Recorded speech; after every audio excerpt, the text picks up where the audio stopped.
Hello everyone, welcome to our channel Ivy Legal.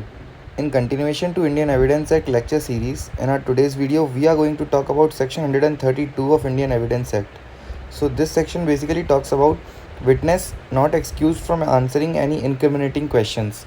So this section is basically highlighting the aspect of right against self incrimination. अब यहाँ पर right against self incrimination से मतलब ये है कि कोई भी पार्टी अपने अगेंस्ट विटनेस नहीं देगी, कोई भी पार्टी ऐसा एविडेंस कोर्ट में नहीं देगी जिससे उसको खुद को सज़ा हो जाए, जिससे वो खुद पनिश हो जाए.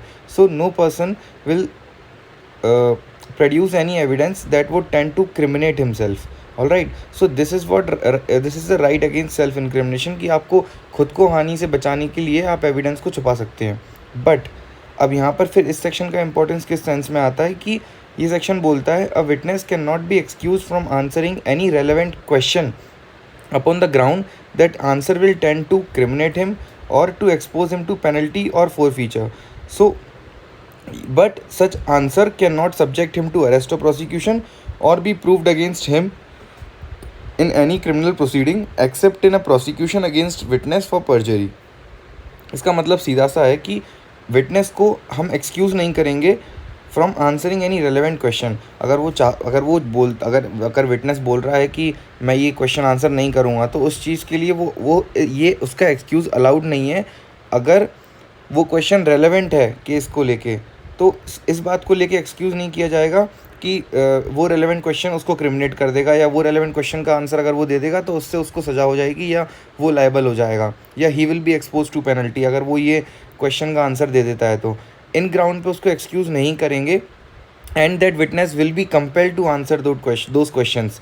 बट अब अगर वो आंसर कर देगा तो फिर राइट अगेंस्ट सेल्फ इंक्रिमिनेशन का क्या होगा. So in order to foster that right, in order to ensure that the protection of right against self incrimination is still sustained, so even in order to ensure that right, the statement given or the answer to that relevant question given by the witness which may tend to criminate him will not be criminated as the person as the answer.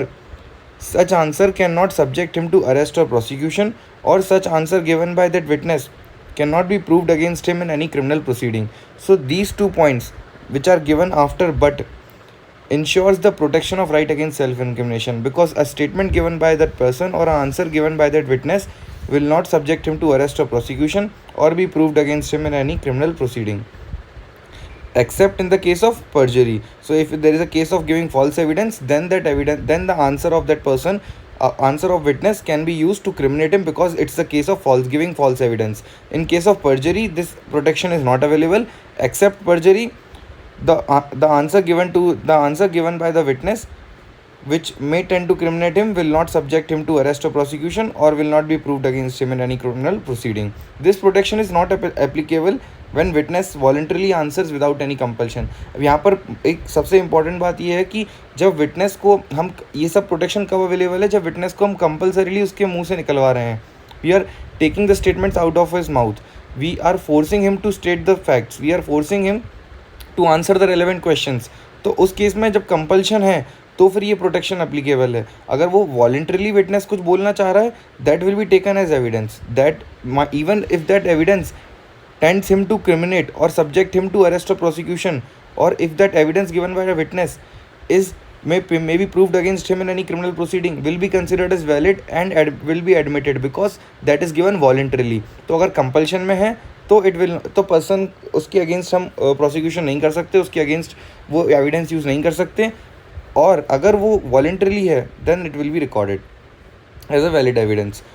Coming on further, section 132 does not apply to a statement made by a person during investigation under section 161 of CRPC. Investigation के time पे under section 161 of CRPC police officer जो भी interrogation के time पे statements निकलवाते हैं वो उन cases में राइट अगेंस्ट सेक्शन 132 अप्लाई नहीं होगा.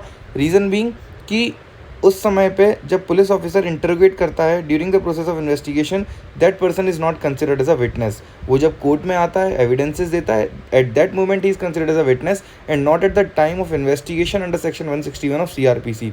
And talking about section 132, it only restricts to witnesses. So section 161 will section 132 will not apply in the statements made by the person during investigation under section 161। 161 में अगर वो कोई भी statement दे रहा है उसमें 132 की एप्लीकेबिलिटी ज़ीरो है। This was all about this section. मिलेंगे अगली वीडियो में जहाँ बात करेंगे सेक्शन 133 की। अगर आपको वीडियो पसंद आई है then do like and subscribe the channel. Good bye.